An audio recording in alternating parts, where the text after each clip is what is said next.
மத்தியில் இருக்கிறதுலே ரொம்ப சந்தோஷம். இந்த காலை வேளையிலும் கூட உலகத்திற்கு ஆசீர்வாதமாக இருக்கிற ஒரு தேவ மனிதருடைய ஸ்தலத்தில் அவங்க ஸ்தானத்தில் நிற்கிறதுல நாங்கள் ரொம்ப சந்தோஷப்படுகிறோம். கர்த்தருடைய வார்த்தைக்கு நேராய் நாம் கடந்து போகலாம். ஏசாயா தீர்க்கதரிசியினுடைய புஸ்தகம், தலைமை தீர்க்கதரிசி என்று சொல்லப்படுகிற ஏசாயா தீர்க்கதரிசியினுடைய புஸ்தகம் 58வது அதிகாரம் 14வது வசனம். Isaiah chapter 58 verse 14. ஏசாயா 58வது அதிகாரம் 14வது வசனம். அப்பொழுது கர்த்தரில் மனமகிழ்ச்சியாய் இருப்பாய். வாசிக்கலாம். யாருடைய கரங்களில் எல்லாம் வேதம் இருக்கிறதோ உங்க கண்கள் வார்த்தையை பார்க்கட்டும், உங்க வாய் வார்த்தையை பேசட்டும், நீங்க பேசுகிறதே உங்களுடைய காதுகள் கேட்கட்டும். எல்லாரும் சேர்ந்து வாசிங்க பார்க்கலாம். தமிழ் வேதாகம் வச்சிருந்தா தமிழ்ல வாசிங்க, ஆங்கில வேதாகம் வச்சிருந்தா ஆங்கிலத்துல வாசிங்க. நாம் சேர்ந்து வாசிக்கலாம். அப்பொழுது கர்த்தரில் மனமகிழ்ச்சியாய் இருப்பாய். அப்பொழுது கர்த்தரில் மனமகிழ்ச்சியாய் இருப்பாய். பூமியின் உயர்ந்த இடங்களில் உன்னை ஏறி இருக்கும்படி பண்ணி உன் தகப்பனாகிய யாக்கோபுடைய சுதந்திரத்தால். அந்த வார்த்தை ரொம்ப முக்கியம். உன் தகப்பனாகிய யாக்கோபின் சுதந்திரத்தால் உன்னை போஷிப்பேன். கர்த்தருடைய வாய் இதை சொல்லிற்று. உன் தகப்பனாகிய யாக்கோபின் சுதந்திரம். அந்த யாக்கோபின் சுதந்திரம் இருக்கு இல்லையா, அந்த வார்த்தையை தான் இப்ப நம்ம தியானிக்க போகிறோம். ஆண்டவர் யாக்கோபுக்கு என்ன விதமான சுதந்திரத்தை கொடுத்தார், அவரை எப்படி தேவன் ஆசீர்வதித்து பழுகி பெருக பண்ணினார், அதான் நம்ம தியானிக்க போறோம். யாக்கோபு தன்னுடைய தகப்பனை விட்டு, தகப்பனாரிடத்திலிருந்து புற தேசத்துக்கு, அதாவது கானான் தேசத்திலிருந்து மற்றொரு புற தேசத்துக்கு, பதான் அராம் என்று சொல்லப்படக்கூடிய இன்னொரு தேசத்துக்கு அவர் போகிறார். பதான் அராம் அப்படின்னு சொன்னா எபிரேய பாஷையில பதான் அராம் அப்படின்னு சொன்னா அது சீரிய பாஷை. அது சீரிய பாஷையில பதான் அராம் அப்படின்னா என்ன அர்த்தம்னா, காளையினுடைய அந்த நுகத்தடி இருக்குல்ல, ஒரு எழுது மேல காளை மேல அந்த கழுத்துல பெரிய கட்டையை வச்சு கட்டுறாங்கல்ல, ஒரு நுகத்தடி, யோக் சொல்றோம் இல்லையா, அந்த நுகத்தடி, அந்த பதானராம் என்கிற தேசம் ஒரு நுகத்தடியை போல ஒரு அடிமைத்தனத்துக்குள்ளாக வைக்கிற ஒரு தேசம். இப்ப யாக்கோபு கானான் தேசத்திலிருந்து நுகத்தடியான ஒரு அடிமைத்தனம் மிக்க ஒரு தேசத்திற்குள்ளே அவர் போக வேண்டிய சூழல். அந்த தேசத்துக்கு அவர் போய்விட்டார். இப்ப திரும்ப அந்த தேசத்திலிருந்து கர்த்தர் அவரை வெளியே அழைத்து வருகிறார். அப்படி வெளியே அழைத்து வருகிற போது ஒரு சம்பவம் நடக்கிறது. என்ன சம்பவம்? ஆதியாகம புஸ்தகம் 32வது அதிகாரம் 24வது வசனம். ஆதியாகமம் 32:24. Genesis chapter 32 verse 24. யாக்கோபு பிந்தி தனித்திருந்தான். அப்பொழுது ஒரு புருஷன் பொழுது விடியும் அளவும் அவனுடனே போராடி. யாக்கோபு நுகத்தடியான அந்த தேசத்துக்குள்ள இருக்கிறார். இப்ப அதை விட்டு அவர் வெளியே வரணும்னு நினைக்கிறார். அந்த நேரத்துல ஒரு சம்பவம் நடக்குது. என்ன? யாக்கோபுக்கு முன்பாக ஒரு புருஷன் எதிர்பட்டு, ஒரு மனுஷன் வச்சுக்கிறோங்களேன், பார்க்கறதுக்கு மனுஷன் மாதிரி இருக்கிறாரு, இஸ் எ டெய்டி, அவர் ஒரு தெய்வீக ஒரு மனிதர் எதிர்பட்டு யாக்கோபோட போராடுகிறார் என்று வேதம் சொல்லுது. அது என்ன பிரதர், இந்த போராட்டம் எப்படிப்பட்டது பிரதர்? அதை நான் 1-2 வரிகள்ல சுருக்கமா சொல்லிடுறேன். விவரமாய் பேசுறது சமயம் இல்லை, நான் சுருக்கமா சொல்லிடுறேன். யாக்கோபு அந்த நுகத்தடியான தேசத்தை விட்டு வெளியே வரணும். எப்படி வெளியே வர்றது?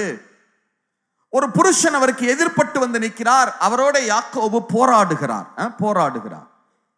அந்த இடத்துல இருக்கிற அந்த போராட்டம் அப்படிங்கிறதுக்குரிய எபிரேய வார்த்தை அப்பாக் அப்படின்னு சொல்லுவோம். அப்பாக் அப்படி, அந்த வார்த்தை அப்படிதான் இருக்கு.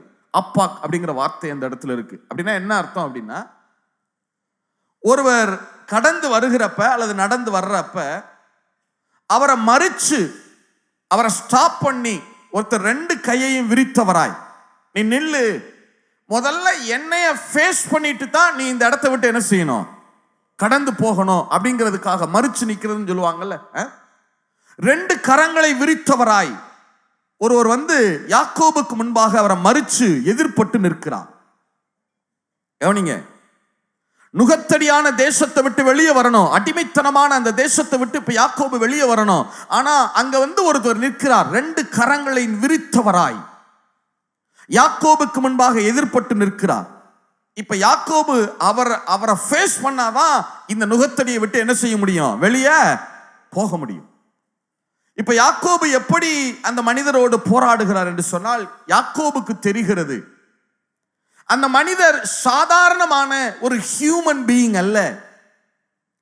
தனக்கு முன்பாக 2 கரங்களை விரித்தவராய் நின்று கொண்டிருக்கிற இவர் ஒரு தெய்வீகமானவர். He is a deity person. He is a heavenly person. அவர் சாதாரணமானவர் அல்ல. அவரிடத்துல ஏதோ ஒரு வித்தியாசம் தெரிகிறது. அவரிடத்துல ஒரு பரலோக வாசனை வீசுகிறது. 2 கரங்களை விரித்தவராக நீட்டினவராக எனக்கு முன்னாடி நிற்கிற ஒரு அந்த மனிதர் அவர் சாதாரணமானவர் அல்ல அப்படின்னு யாக்கோபுக்கு தெரிகிறது. இப்ப யாக்கோபு அவரோட எப்படி போராடுகிறார்னா, நேரா போய் ஆப்பாக் அப்படின்னா என்ன அர்த்தம், போராடுறது அப்படின்னா என்ன அர்த்தம்னா, 2 கரங்களாலும் அவரை இறுக பிடித்து கொள்றதுன்னு அர்த்தம்.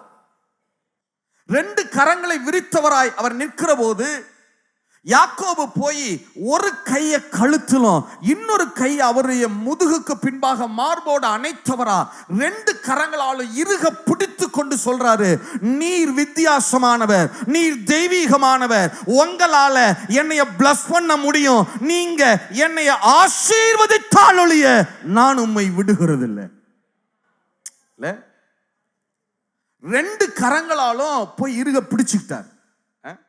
இப்ப ஆவிக்குரிய அர்த்தத்திலிருந்து நான் கொஞ்சம் தெளிவாய் சொல்லுகிறேன். இப்ப யாக்கோபுக்கு முன்பாக இயேசு தூதனானவர் வந்து நிற்கிறார், 2 கரங்களை விரித்தவராய் நிற்கிறார். யாக்கோபு, நீ இந்த பதான் அராம் தேசத்தை விட்டு, நுகத்தடியான தேசத்தை விட்டு நீ வெளியே போகணும்னா நான் உன்னைய பிளஸ் பண்ணாதான் அது நடக்கும். உன் மேல இருக்கிற நுகம் முறியணும்னா நான் உன்னைய பிளஸ் பண்ணாதான் நடக்கும். ஆனா இதெல்லாம் அவர் எதுவுமே சொல்லல. யாக்கோபுக்கு முன்னாடி 2 கரங்களை விரித்தவராய் அப்படி நிக்க மட்டும்தான் செஞ்சாரு பாருங்க. யாக்கோபுக்கு தெரிஞ்சிருச்சு, இவர் யாக்கோபுட்ட இல்லாத ஆசீர்வாதமே இல்லை பாருங்க. 2 பெரிய பரிவாரங்கள் இருக்கிறது. பரிவாரம்னா ராஜாவின் சொத்து, பரினா குதிரை, பரிவாரம்னா குதிரையில வர்ற ராஜாவின் சொத்தை தான் பரிவாரம்னு சொல்லுவாங்க. இல்ல, ராஜா தன் படைப்பரிவாரங்களோடு வருகிறார் அப்படிம்பாங்க இல்லையா. பரிவாரம்னா ராஜாவுக்கு உரிய சொத்துன்னு அர்த்தம். அப்ப 2 பரிவாரங்கள் யாக்கோபுக்கு உண்டாயிருக்குன்னா என்ன அர்த்தம், எத்தனை ராஜாக்களுக்குரிய சொத்து, 2 ராஜாக்களுக்குரிய சொத்து ஏற்கனவே யாக்கோபிடத்தில் இருக்கிறது. இனிமேல் அவருக்கு ஒரு ஆசீர்வாதம் தேவையில்லை. ஆனாலும் யாக்கோபு தனக்கு முன்னாடி 2 கரங்களை விரித்தவராய் நின்ற கிறிஸ்து இயேசுவை பார்த்துட்டு நேரா போய் இறுக ஆற தழுவி கொள்ளுகிறார், கட்டி பிடித்து கொள்ளுகிறார். நீங்க என்னைய ஆசீர்வதித்தால் ஒழிய நான் உம்மை போடுகிறது. எத்தனை பேர் ஆமேன்னு சொல்ல முடியும்? எத்தனை பேர் ஆமேன்னு சொல்ல முடியும்? இயேசுவ என்ன ஆசீர்வாதம் இருக்கோ இல்லையோ, கார் இருக்கோ இல்லையோ, பங்களா இருக்கோ இல்லையோ, பணம் இருக்கோ இல்லையோ, ஆண்டவராகிய இயேசுவ உங்களுக்காக சிலுவையிலே அறையப்பட்டவராய் 2 கரங்களை விரித்தவராய் உங்களுக்கு முன்பாக நிற்கிற அவரை இறுக பிடித்து கொள்ளுங்க. அவர் தருகிற ஆசீர்வாதமே உங்களுக்கு ஐஸ்வரியத்தை தருகிறதா இருக்கு. எத்தனை பேர் ஆமேன்னு சொல்ல முடியும்? இப்ப யாக்கோபு இறுக பிடிச்ச உடனே அவர் கேட்கிறாரு, என்னை விடு, நான் போகட்டும் என்று சொல்லி. அவரும் நீங்க என்னை ஆசீர்வதிச்சாலே நான் என்ன செய்ய மாட்டேன் சொல்லிட்டாரா.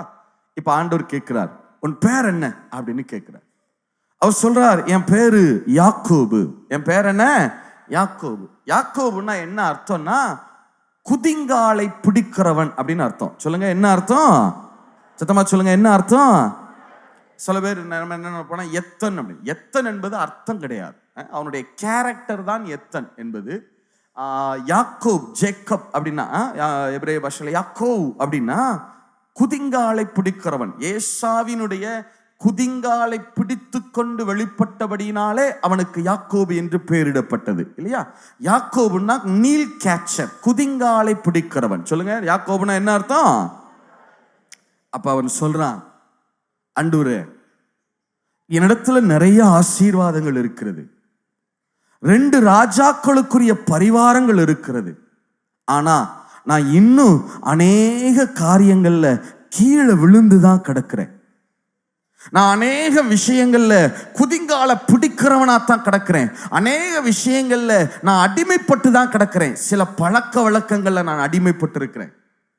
எனக்கு மேல இருக்கிற அதிகாரிகள் என்னைய கீழே அமுக்கி பிடிச்சிட்டு இருக்கிறாங்க. சில பிசினஸ்மேன்கள் எனக்கு மேல ஏறி நின்று என்னை அழுத்திட்டு இருக்கிறாங்க. நான் அநேக காரியங்கள்ல நான் எப்படிதான் இருக்கிறேன்? இன்னும் நான் கீழே விழுந்து கிடக்கிறவனாத்தான் இருக்கிறேன். நான் இன்னும் குதிங்கால பிடிக்கிறவனாத்தான் இருக்கிறேன் சொல்றாரா? அப்ப ஆண்டவர் அவனை பார்த்து சொல்றார், யாக்கோபு, நீ இப்ப சிலுவையில் அறையப்பட்ட வண்ணமா ஏன் உனக்கு முன்னாடி நின்ன இயேசுவாகிய என்னைய பிடிச்சிட்டு இல்ல, என்னைய நீ கட்டி பிடிச்சிட்டு இல்ல, என்னைய நீ சேர்ந்துட்டு இல்ல. இனிமே உன் பேரு யாக்கோபு எண்ணப்படாமல் இஸ்ரவேல் எண்ணப்படும். இஸ்ரவேல் அப்படின்னா தேவனுடைய பிரபு. சொல்லுங்க, தேவனுடைய பிரின்ஸ் ஆஃப் காட். நான் சொல்றேன், இனிமே உன் பேரு யாக்கோபு இல்ல, நீ இஸ்ராயேல் எண்ணப்படுவாய். நீ தேவனோடு சேர்ந்து ஆளுகிறவனாய் இருப்பாய். இனி நீ கீழே விழுந்து கடக்க போறது இல்ல. உன் எல்லைகள்ல நீ அடிமைப்பட்டு கடக்க போறது இல்ல. இனி என்னோட சேர்ந்து ஆளுகை செய்கிறவனாய் இருப்பாய். எத்தனை பேர் ஆமேன் சொல்ல முடியும்? எத்தனை பேர் ஆமேன் சொல்ல முடியும்? அப்பதான் ஆண்டவர் சொல்றாரு, யாக்கோபு, இனிமே உன் பேரு யாக்கோபு இல்ல, நீ என்னோட சேர்ந்து ஆளுவ. என்னை இறுக பிடிச்சிட்டு இல்ல, என்னோட சேர்ந்து ஆளுவ. எத்தனை பேர் ஆமேன்னு சொல்ல முடியும்? அதே வார்த்தை தான் கர்த்தர் இந்த காலை வேளையில உங்களுக்கும் சொல்றாரு. ஆண்டவராகிய இயேசுவை நீங்க தேடி வந்துட்டீங்க இல்லையா? அவரை இறுக பிடிச்சிட்டீங்க இல்லையா? உங்களுக்காக 2 கரங்களை விரித்தவராய் சிலுவையில அறையப்பட்ட அவர் மேல நீங்க விசுவாசம் வச்சிட்டீங்கல்ல. இனிமே நீங்க கீழே விழுந்து கடக்க போறதில்ல, அடிமைப்பட்டு கடக்க போறதில்ல. அவரோட சேர்ந்து ஆளுகை செய்வீங்க. 2024 உங்க எல்லைகளை நீங்க தான் ஆளுகை செய்வீங்க. உங்க பட்டணத்தை நீங்க ஆளுகை செய்வீங்க. உங்க தேசத்தை நீங்க ஆளுகை செய்வீங்க. The year of dominion இருக்கும். எத்தனை பேர் ஆமென் சொல்ல முடியும்? எத்தனை பேர் ஆமென் சொல்ல முடியும்?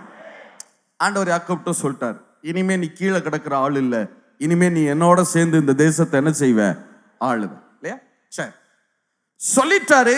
ஆனா அதுக்கு அடுத்து எந்த ஆசீர்வாதங்களையும் யாக்கோபுக்கு கொடுக்கல. ஏன்னா அவர் இன்னும் பதான் அராமுக்குள்ளதான் நின்றுட்டு இருக்கிறார். இப்ப பதான் அராமை விட்டு யோர்தானை கடந்து, யோர்தானை கடக்கிறதுனா ஞானஸ்நானம். இப்ப இயேசுவை பிடிச்சிட்டாரு, அடுத்து என்ன எடுக்கணும்? ஞானஸ்நானம் எடுக்கணும் இல்லையா? யோர்தானை கடந்து இப்ப திரும்ப கானான் தேசத்துக்குள்ள வர்றாரு பாருங்க.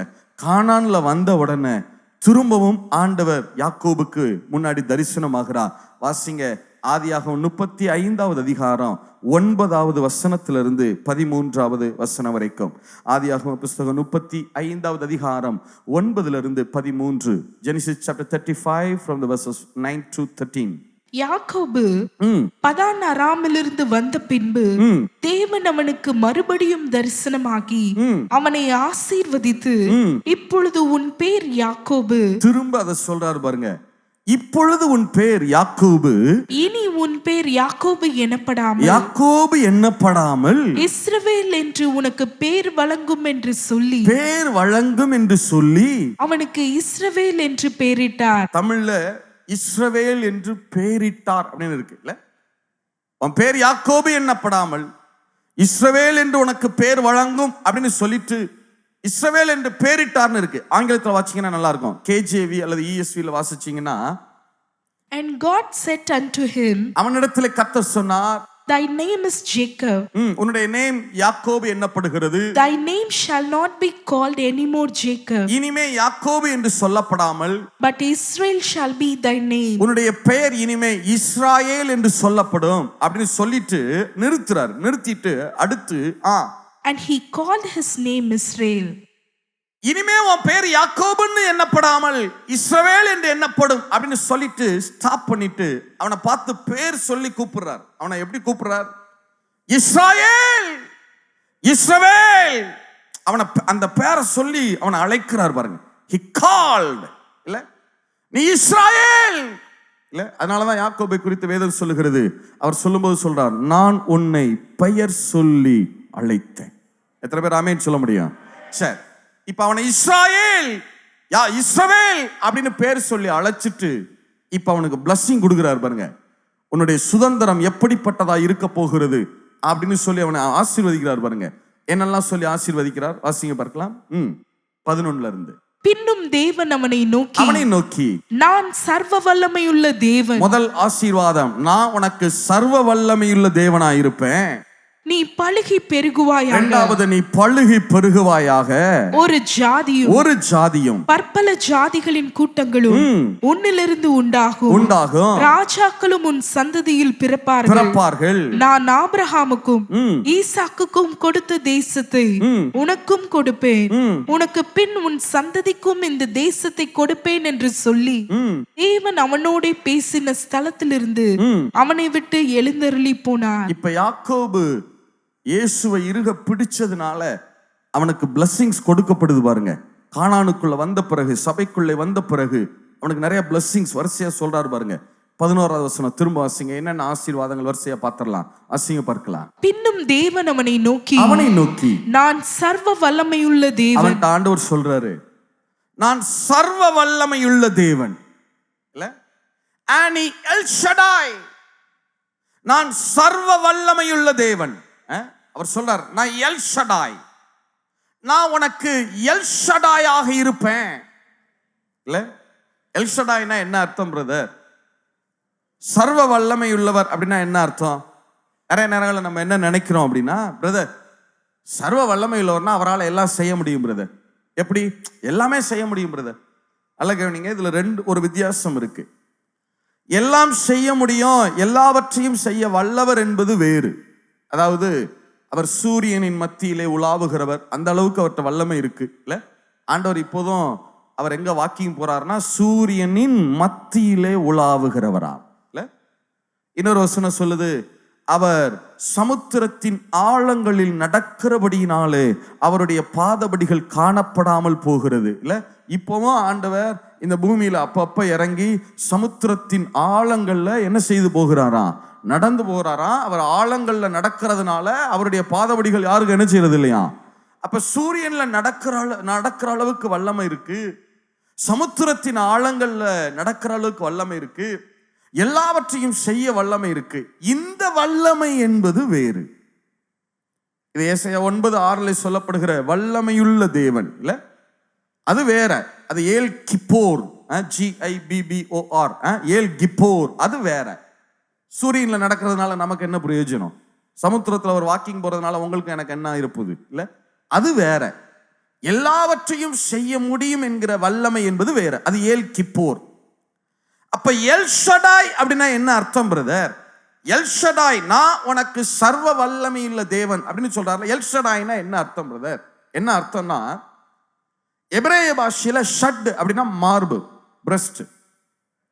ஒரு தாய் ஒரு குழந்தையை பெற்றெடுத்து அந்த குழந்தையை மார்போடு அணைத்து கொண்டு அந்த குழந்தைக்கு பாலூட்டி சீராட்டி அந்த குழந்தையை வளர்க்குறாங்கல்ல, அந்த குழந்தையை வளர்ப்பதற்கு தேவையான அந்த தாய்மை அந்த பிள்ளை அந்த தாய்க்குள்ள இருக்குல்ல, அந்த குழந்தைய அவங்களால ஃபீட் பண்ண முடியும், அந்த குழந்தைய அவங்களால பாதுகாக்க முடியும், குழந்தைக்கு அவர்களால ஃபேவர் பண்ண முடியும், என்ன வேணுமோ அதை செய்து கொடுக்கிற திறன், அந்த தாய்மை, அந்த மதர்ஷிப் அந்த தாய்க்குள்ள இருக்கு பாருங்க, அதுதான் ஷட் இல்ல.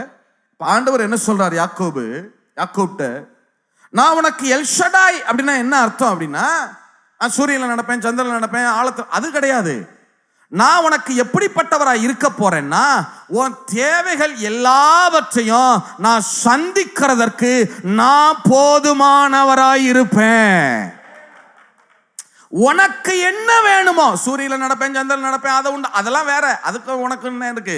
நான் சொல்றது என்னன்னா, நான் எல் ஷடாயாக இருப்பேன்னா என்ன அர்த்தம்னா, உனக்கு என்ன தேவையோ அது எல்லாவற்றையும் செய்து கொடுக்க நான் போதுமானவர். எத்தனை பேர் ஆமேன் சொல்ல முடியும்? எத்தனை பேர் ஆமேன் சொல்ல முடியும்? இப்ப நல்ல கவனிங்க, நல்ல முக்கியமானது, நல்ல கவனிங்க. எல் ஷடாய் அப்படின்னா என்ன அர்த்தம்னா, ஒரு தாயை போல பிள்ளையை பேணி காக்கிறவர், சந்தோஷம். ஆனா ஒரு பிள்ளைய வளர்க்கிறதுக்கு அந்த தாய்க்கு மற்றவர்களுடைய உதவி தேவை இல்ல. ஒரு பிள்ளைய வளர்க்க அந்த தாய்க்கு கணவருடைய உதவி தேவை, மற்றவர்களுடைய உதவி தேவை. சில காரியங்களை அவர்கள் தானாக பிள்ளைக்கு கொடுக்க முடியாது, மற்றவர்களுடைய உதவி தேவை. ஆனா ஆண்டவராகிய தேவன் எல் ஷடாய் அப்படின்னா என்ன அர்த்தம்னா, நான் உனக்கு தேவையான எல்லாவற்றையும் செய்வேன், ஆனா அதை செய்யறதுக்கு எனக்கு யாருடைய உதவியும் தேவையில்லை. அதான் முக்கியம். அதுல இல்ல, நான் உனக்கு எல்லாவற்றையும் செய்ய முடியும், என்னால நான் உனக்கு எல்லாவற்றையும் செய்து கொடுப்பேன், ஆனா அதை செய்வதற்கு எனக்கு யாருடைய உதவியும் தேவையில்லை, எதனுடைய உதவியும் தேவையில்லை. ஐ ஆம் த செல்ஃப் சஃபிஷியன்ட். எனக்குள்ளே எல்லாம் இருக்கிறது. எத்தனை பேர் ஆமேன் சொல்ல முடியும்? எத்தனை பேர் ஆமேன் சொல்ல முடியும்? நான் வேகமா இந்த எல் ஷடாய் அப்படிங்கிற நாமம் ஒரு 7 இடத்துல இருக்கு. எல் ஷடாய், சர்வ வல்லவர்ங்கிறது நிறைய இடத்துல இருக்கு, ஷடாய்ங்கிறது நிறைய இடத்துல இருக்கு. பட் எல் ஷடாய் அப்படிங்கிற அந்த நாமம் பைபிள்ல 7 இடத்துல தான் இருக்கு. வரிசையா நான் அங்கெல்லாம் சொல்றேன் பாருங்க. வாசிங்க ஆதியாகமம் 17:1 வாசிங்க. ஆதியாகமம் 17:1. ஆபிராம் 99 வயதான போது கர்த்தர் ஆபிராமுக்கு தரிசனமாகி, நான் சர்வ வல்லமையுள்ள தேவன், நீ எனக்கு முன்பாக நடந்து கொண்டு உத்தமனாயிரு. போதும். 10வது வசனம் வாசிங்க. அதே அதிகாரம் 17:10.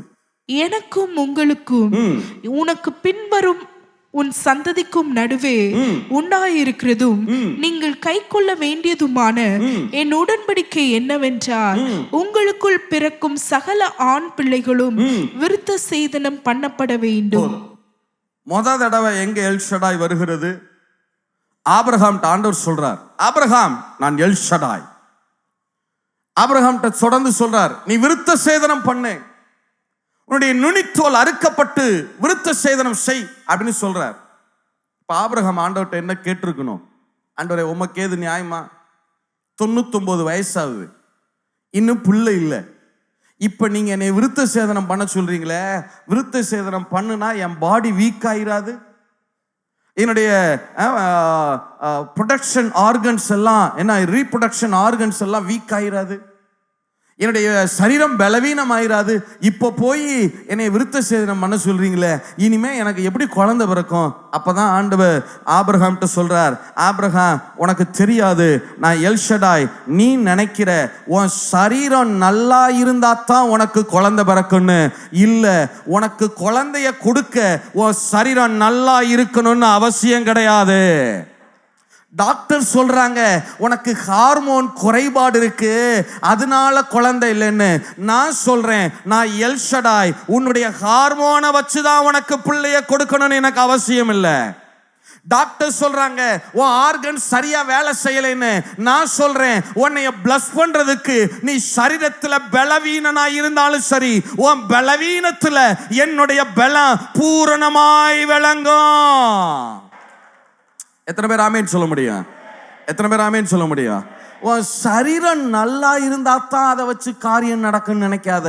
உன் ஹார்மோன் நல்லா இருந்தாலும் சரி, இல்லைனாலும் சரி, உன் ஜீன் நல்லா வேலை செஞ்சாலும் சரி, செய்யலைனாலும் சரி, உன் ஆர்கன் நல்லா இருந்தாலும் இல்லைனாலும், உன் சரீர பலவீனத்துல என்னுடைய பலனை பூரணமாய் விளங்க பண்ண என்னால முடியும். நான் எல் ஷடாய். ஃபர்ஸ்ட் சொல்றாரா, உன் சரீர பலம் எனக்கு தேவை கிடையாது சொல்றாரா? அடுத்து எங்கே வருகிறது? ஆதியாகமம் 28:3 வாசிங்க. ஆதியாகமம் 28:3. சர்வ வல்லமையுள்ள தேவன் உன்னை ஆசீர்வதித்து. போதும். ஈசாக்கு யாக்கோப்ட்ட சொல்றாரு, சர்வ வல்லமையுள்ள தேவன் உன்னை ஆசீர்வதித்து, எல் ஷடாய் உன்னை ஆசீர்வதிப்பார். இல்ல, யோசிச்சு பாருங்க, இவர் சொல்றதுல என்ன நியாயம்? ஈசாக்கு தன் பிள்ளை யாக்கோபுக்கு எதுவுமே கொடுக்கல. ஈசாக்குடைய சொத்து மதிப்பு 200 கோடி என்று சொல்லுகிறார்கள். 200 crores. ஈசாக்கிட்ட 200 கோடி இருக்கு, ஆனா யாக்கோபுக்கு அவர் எதுவுமே கொடுக்கல. ஒரு 100 வெள்ளிக்காசு, 100 பொற்காசு, ஒரு 10 ஒட்டகம், 100 கால், எதுவுமே கொடுக்கல. என்ன கொடுத்து விட்டார்? கோலும் கையுமாய் கடந்து போனார் யாக்கோபு. இல்ல, வாக்கு தத்தங்களை மட்டும்தான் கொடுத்தார். தேவன் உன்னை இப்படிலாம் ஆசீர்வதிப்பார், வானத்து பணியையும் பூமியின் கொழுமையும் கொடுத்து வரிசையா ஒரு 10 ப்ராமிஸ் கொடுத்து அனுப்பிச்சு விட்டாரு. எதுவுமே கொடுக்கல. ஒரு வெள்ளிக்காசு, ஒரு எதுவுமே கொடுக்கல. இல்ல, அப்ப தேவன் ஈசாக்கு யாக்கோபுக்கு எதுவுமே ஒரு காசு ஒரு ரூபா கூட கொடுக்கல. யாக்கோபே சொல்றாரு, நான் கோலும் கையுமா கடந்து போனேன் இல்ல. ஆனா ஈசாக்கு யாக்கோபுக்கு ஒண்ணுமே கொடுக்கல. வாக்குத்தத்தத்தை கொடுத்துட்டு தெளிவா சொல்றாரு, யாக்கோபு நான் உனக்கு ஒன்னும் கொடுக்கலைன்னு நினைக்காத, அவர் எல்ஷடாய், உன்னுடைய பொற்காசுகளை வச்சுதான் உன்னை ஆசீர்வதிக்கணும்னு அவசியம் இல்ல. அவரு காசே இல்லாம உன்னை ஆசீர்வதிக்க முடியும். உன்னை ஆசீர்வதிக்க உன்கிட்ட பணம் இருக்கணும்னு அவசியம் இல்ல. பணம் இல்லாமலே அவரால் ஆசீர்வதிக்க முடியும். முதல்ல சொன்னாரு, உன் சரீர பலம் எனக்கு தேவையில்லை. அடுத்து சொல்றாரு, உன் பண பலம் எனக்கு தேவையில்லை. உன்கிட்ட பணம் இருக்கோ இல்லையோ உன்னைய பிளஸ் பண்ண என்னால முடியும். நான் எல் ஷடாய். எத்தனை பேர் ஆமென் சொல்ல முடியும்? மூணாவது இப்போ வாசிச்சோமே, அது 35:11 வாசிங்க. பின்னும் தேவன் அவனை நோக்கி, நான் சர்வ வல்லமையுள்ள தேவன். போதும். 35:8 வாசிங்க. ரெபெக்காளின் தாதியாகிய தெபோராள் மரித்து பெத்தேலுக்கு சமீபமாயிருந்த ஒரு கர்வாலி மரத்தின் கீழ் அடக்கம் பண்ணப்பட்டால் அதற்கு அல்லோன் பாகூத் என்று பேர் உண்டாயிற்று. இப்ப கவனிங்க, யாக்கோபு கானானுக்குள்ளே வருகிறார். யாக்கோபு வருவதற்கு முன்பாகவே அவருடைய தாய் ரெபெக்காள் மரித்து விட்டார்கள். ரெபெக்காள் மட்டும் மரிக்கல, ரெபெக்காளுடைய தாதி, அதாவது யாக்கோபை எடுத்து வளர்த்தாங்க பாருங்க, அந்த நர்ஸ், அவர்களும் இப்போது மரித்து விட்டார்கள். யோசிச்சு பாருங்க. யாக்கோபு நலமாய் வாழணும், யாக்கோபு ஆசீர்வதிக்கப்படணும்னு நினைச்ச ஒரே ஜீவன் ரெபெக்காள், அவங்க தாய், இப்ப இல்லை, மரித்து விட்டார்கள்.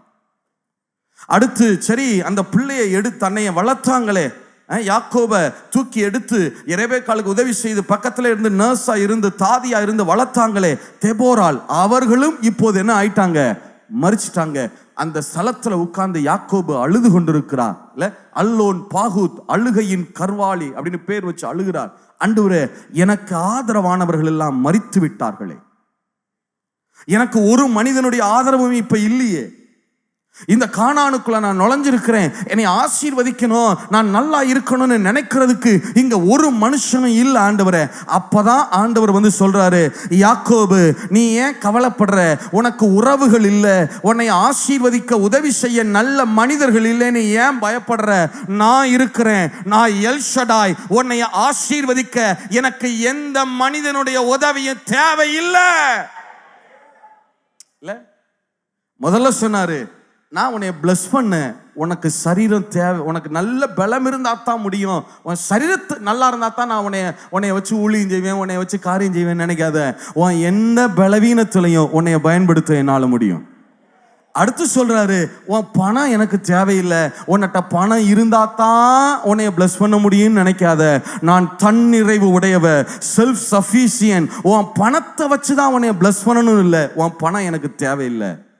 அடுத்து சொல்றாரு பாருங்க, மூணாவது, உன்னைய பிளஸ் பண்ண உனக்கு வந்து மனிதர்கள் தேவை அப்படிலாம் கிடையாது. யாரு இருக்காங்களோ இல்லையோ உன்னை ஆசீர்வதிக்க என்னால முடியும். சரீர பலம் தேவையில்லை, பணபலம் தேவையில்லை, அடுத்து என்ன பலமும் தேவையில்லையா? ஆள் பலமும் தேவையில்லை. சரி, அடுத்து என்ன சொல்றாரு? நாலாவது, ஆதியாக 43:14 வாசிங்க, சீக்கிரம் வாசிங்க. 43:14. அந்த மனிதன் அங்கே இருந்த உங்கள் மற்ற சகோதரனையும் பென்யமீனையும் உங்களுடனே அனுப்பிவிடும்படிக்கு சர்வ வல்லமையுள்ள தேவன் அவன் சமூகத்தில் உங்களுக்கு இரக்கம் கிடைக்க பண்ணுவாராக. இப்ப கவனிங்க, யாக்கோபு தன் பிள்ளைகளை பார்த்து இந்த வார்த்தைகளை சொல்லுகிறார். என்ன சூழல்? யாக்கோபினுடைய ஒரு பிள்ளை அங்கே சிறை வைக்கப்பட்டிருக்கிறான், எகிப்து தேசத்திலே சிறையாக இருக்கிறான். இப்ப இவங்கெல்லாம் சொல்றாங்க, நாங்கெல்லாம் பென்யமீனை கூட்டிட்டு போயிட்டு வந்துடுறோம், பத்திரமா கூட்டிட்டு போயிட்டு வந்துடுறோம். அங்க இன்னொருத்தன் மூத்த மகன் என்ன செய்யறான்? சிறையாக இருக்கிறானே, நாங்க வந்து அங்க என்ன செய்யறோம்? போயிட்டு வந்துடுறோம் அப்படின்னு சொல்றாங்க. எகிப்து தேசத்துல ஒரு பிள்ளை சிறை வைக்கப்பட்டிருக்கிறான். எகிப்து தேசம் சாதாரண தேசம் அல்ல. இன்றைக்கு எப்படி அமெரிக்க தேசத்தை வல்லரசுன்னு சொல்றோமோ, அன்னைக்கு மிகப்பெரிய அரசாங்கம் எகிப்து தேசம் இல்ல, மிகப்பெரிய அரசாங்கம். அதுல ஒருத்தன் ஜெயில இருக்கிறான், பிள்ளை, சர்வாதிகாரமான நாடு. உள்ள இருந்து எப்படி அவனை வெளியே கொண்டு வர்றது யாருக்கும் தெரியாது, வெளியே வருவானா யாருக்கும் தெரியாது. அவனை மீட்கிறதுக்கு மற்ற பிள்ளைங்கள்லாம் போறாங்களே, இவங்களும் திரும்பி வருவாங்களா தெரியாது. இவங்களையும் உள்ளதுக்கு வச்சிட்டான்னா ஒண்ணும் பண்ண முடியாது. இல்ல?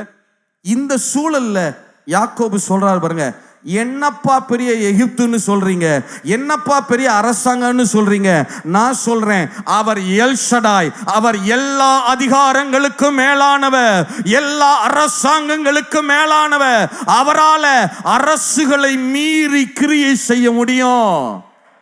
என்ன வேர்டு பாருங்க, இல்ல?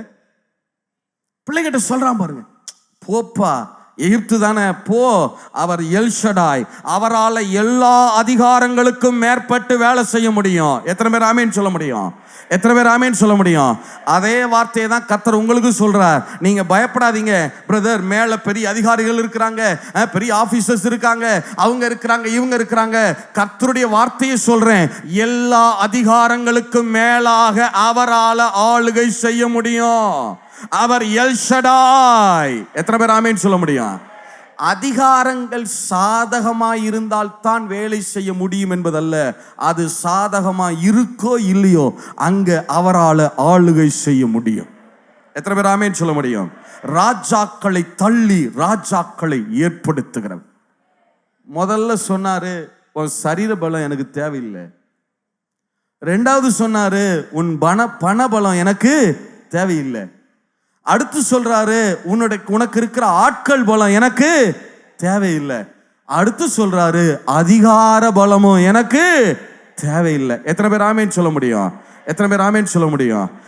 அடுத்து சொல்றாரு பாருங்க, அடுத்த வசனம் ஆதியாகமம் 48:3-4. சீக்கிரம் வாசிங்க. யாக்கோபு யோசேப்பை நோக்கி, சர்வ வல்லமையுள்ள தேவன் கானான் தேசத்தில் உள்ள லூஸ் என்னும் இடத்தில் எனக்கு தரிசனமாகி என்னை ஆசீர்வதித்து. யாக்கோபு யோசேப்பை பார்த்து சொல்றார், யோசேப்பு, தேவன் உன்னை ஆசீர்வதிக்க முடியும். இப்ப யாக்கோபு கேட்கிறார், எப்படி சாத்தியம்? எனக்கு முன்னாடி 10 பிள்ளைகள் இருக்கிறார்களே, நான் உனக்கு 11வது பிள்ளை தானே. எனக்கு முன்னாடி 10 பேர் இருக்கிறாங்க இல்ல? 10. இப்ப முதல் ஆசீர்வாதம், சேஷ்டபுத்திர ஆசீர்வாதம், ரெட்டிப்பான சுதந்திரம் ரூபனுக்குரியது இல்ல? அவன் தான் தலைப்பிள்ளை. ரெட்டிப்பான ஆசீர்வாதம்னா தலைப்பிள்ளைக்குரிய ஆசீர்வாதம்னு அர்த்தம். ரெட்டிப்பான ஆசீர்வாதம் ரூபனுக்குரியதாயிற்றே. 10 அவனுக்கு இல்லைன்னா 2வது ஆளுக்கு வரணும், 2வது பிள்ளைக்கு இல்லைன்னா 3வது பிள்ளை, அப்படித்தானே வரணும். நான் 10வது பிள்ளையாச்சே, என்னைய எப்படி ஆசீர்வதிக்க முடியும்? அப்பதான் யாக்கோபு சொல்றாரு, யோசேப்பு, நீ அதெல்லாம் குறித்து பயப்படாத. நீ அவர் முத பிள்ளையை தான் ஆசீர்வதிக்க முடியும், 2வது பிள்ளைக்கு தான் அந்த வரும், இது 3வது பிள்ளைக்கு தான் வரும், அப்படிலாம் என்ன நினைக்கிற? நான் பாரு, எங்க அண்ணன் ஏசாவுக்கு வர வேண்டிய ஆசீர்வாதங்களை தேவன் எனக்கு கொடுக்கலையா?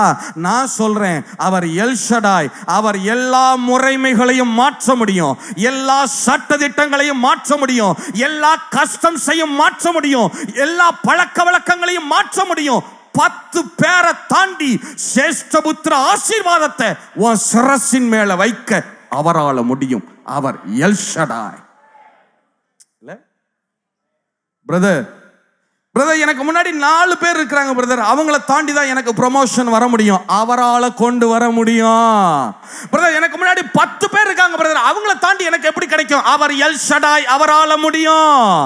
எல்லா சட்டதிட்டங்கள், முறைமைகள், லீகல்ஸ், கஸ்டம்ஸ் எல்லாவற்றை தாண்டி உங்களை பிளஸ் பண்ண அவரால் முடியும். எத்தனை பேர் ஆமேன் சொல்ல முடியும்?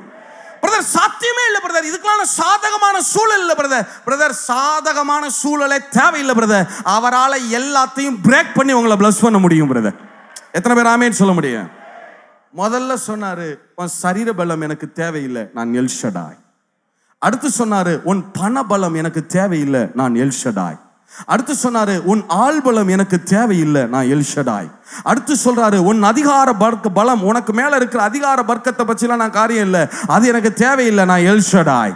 உன்னை ஆசீர்வதிக்க சாதகமான சூழல் இருக்கணும், முறைமைகள், லீகல், சட்டதிட்டம், அது இது கஸ்டம்ஸ், அதெல்லாம் எனக்கு தேவையே கிடையாது, நான் எல்லாவற்றையும் மாற்ற வல்லமை உள்ளவர், நான் எல்ஷடாய். எத்தனை பேர் ஆமேன் சொல்ல முடியும்? எத்தனை பேர் ஆமேன் சொல்ல முடியும்? அடுத்து சொல்றாரு, இதெல்லாம் உங்களால எப்படி ஆண்டவரே செய்ய முடியுது?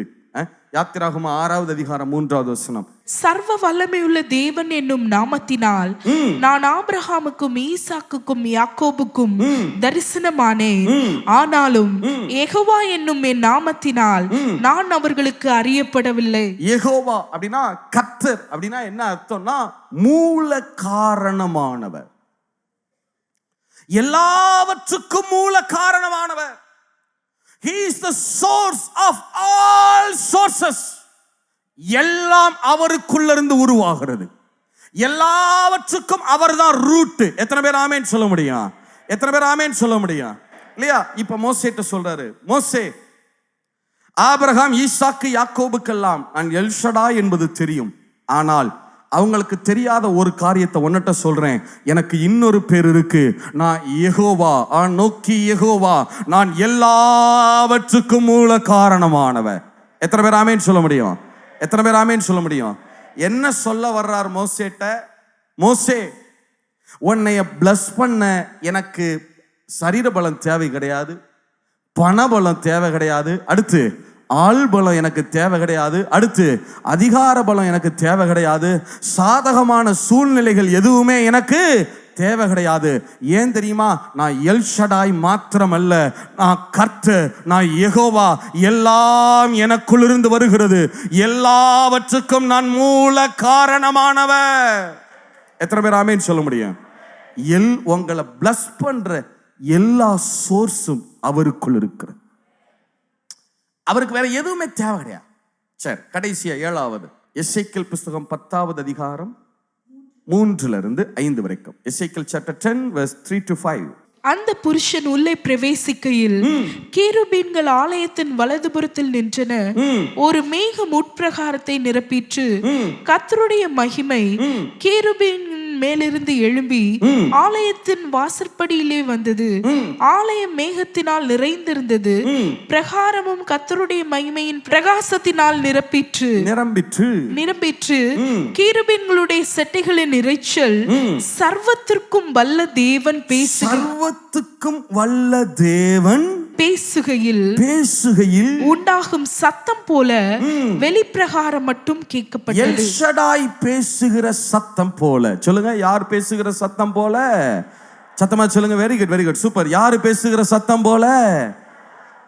இப்ப கவனிங்களே, என்ன ஆண்டவரே, சரீர பலம் தேவையில்லைங்கிறீங்க, பண பலம் தேவையில்லைங்கிறீங்க, ஆள் பலம் தேவையில்லைங்கிறீங்க, அதிகார பலமும் தேவையில்லைங்கிறீங்க, சாதகமான சூழல், சட்டதிட்டங்கள், கஸ்டம்ஸ், முறைமைகள் எதுவுமே எனக்கு என்ன செய்ய முடியாது, கண்ட்ரோல் பண்ண முடியாது, இது எதுவுமே எனக்கு தேவையில்லைங்கிறீங்க. சரி, ஏன்னு கேட்டா எல்லாவற்றுக்கும் நானே என்னவாக இருக்கிறேன்?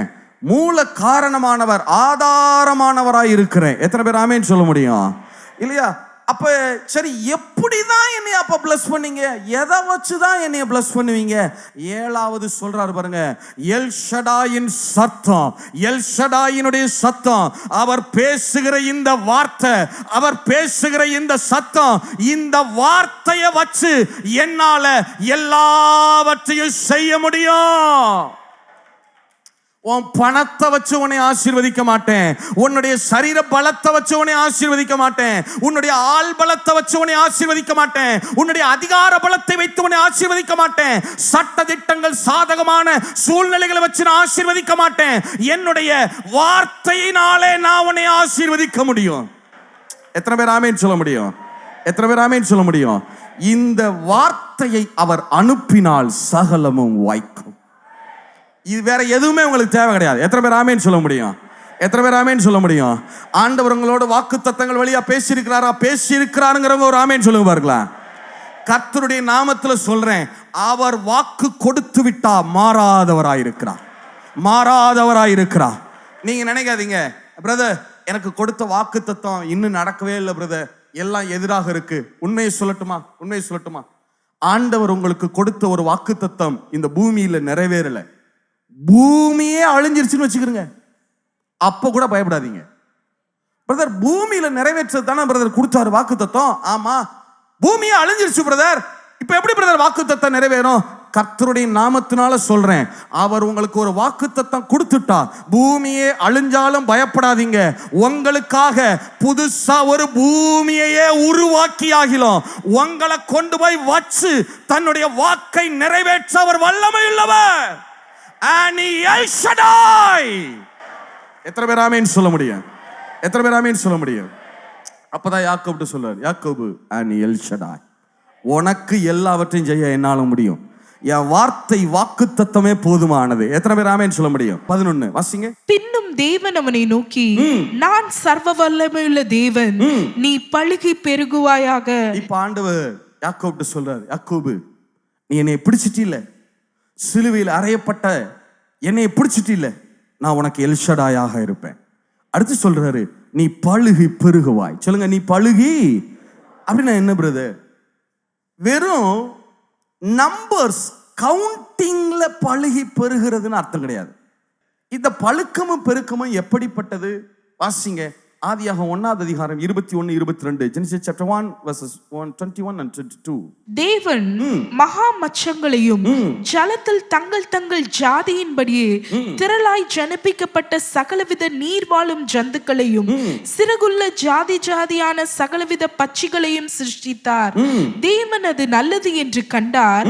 தேவன் அவைகளை ஆசீர்வதித்து, நீங்கள் பழுகி பெருகி சமுத்திர ஜலத்தை நிரப்புங்கள் என்றும் பறவைகள் பூமியில் பெருக கடவது என்றும் சொன்னார். இப்ப கவனி, ஆண்டவர் சமுத்திரத்துல மீன்களையும் மச்சங்களையும் படைக்கிறார். படைச்சிட்டு முதல்ல அவைகளை பார்த்து சொல்றாரு, அவைகளை பிளஸ் பண்றார். எப்படி பிளஸ் பண்றார் தெரியுமா? நீங்கள் பழுகி பெருகி சமுத்திரத்தை என்ன செய்யுங்க, நிரப்புங்கள் அப்படின்னு பிளஸ் பண்றார். இப்ப என்ன கேள்வி? எதற்காக மீன்களை பிளஸ் பண்ணணும்? எதற்காக பழுகி பெருகும்படி செய்யணும்? அப்ப என்ன அவர் நினைக்கிறார்? மீன்கள் இன்னும் இன்னும் இன்னும் இன்னும் அதிகமாகிக் கொண்டே போகட்டும் அப்படி மட்டும் நினைக்கிறாரா? அது அல்ல. அவர் பிளஸ் பண்றதுடைய நோக்கம் என்னன்னா, வெறுமனே நம்பர்ஸ் கவுண்டிங்ல அதிகமாவது அல்ல. அதனுடைய இன்னொரு அர்த்தம் இருக்கு. என்னன்னா, அவருக்கு தெரியும் 4வது நாள்ல இந்த மீன்களும் பறவைகளும் சிருஷ்டிக்கப்படுகிறது. ஆனா இன்னும் 2 நாள்ல மனுஷன் சிருஷ்டிக்கப்பட போகிறான். இந்த மனுஷன் கண்டிப்பாய் வந்து இந்த மீன்களை பிடிப்பான், பறவைகளை வேட்டையாடுவான். அப்ப மீன்கள் தொடர்ந்து பிடிக்கப்பட்டு கொண்டே இருந்தால், பறவைகள் தொடர்ந்து வேட்டையாடப்பட்டு கொண்டே இருந்தால், மீன் இனமே என்ன ஆயிரும்? சத்தமா சொல்லுங்க, என்ன ஆயிரும்? அப்பதான் அவர் பார்த்தாரு, உன்னைய பிடிக்கிறதுக்கும் அழிக்கிறதுக்கும் இந்த மனுஷன் வந்து அவனால உனக்கு அழிவு உண்டாயிடக்கூடாது, நீ பழுகி பெருகுவாய். அப்படின்னா என்ன அர்த்தம்னா, சும்மா கவுண்டிங்ல இன்க்ரீஸ் ஆகிறது இல்ல. உனக்கு விரோதமா எவ்வளவு அழிவின் சக்திகள் வந்தாலும் நீ பழுகுவ பழுகுவ பழுகுவ, நீ பெருகிக் கொண்டே இருப்ப. எத்தனை பேர் ஆமென் சொல்ல முடியும்? எத்தனை பேர் ஆமென் சொல்ல முடியும்? The power of overcome and the destroyer, அழிக்கிறவர்களை மேற்கொண்டு வளர்கிற ஒரு வளர்ச்சி. நான் கர்த்தருடைய நாமத்துல சொல்றேன், நீங்க பழுகி பெருகுவீங்க. உங்க பொருளாதாரம் பழுகி பெருகும், உங்க ஊழியம் பழுகி பெருகும், உங்களுடைய தொழில் பழுகி பெருகும். எப்படின்னா, எவ்வளவு உங்களுக்கு விரோதமாய் அழிக்கிறவர்கள் எழும்பினாலும் நீங்க பழுகுவீங்க பழுகுவீங்க பழுகுவீங்க, பழுகிக் கொண்டே இருப்பீங்க. உங்களை அழிக்க முடியாது. எத்தனை பேர் ஆமென் சொல்ல முடியும்? யோசிச்சு பாருங்களேன்.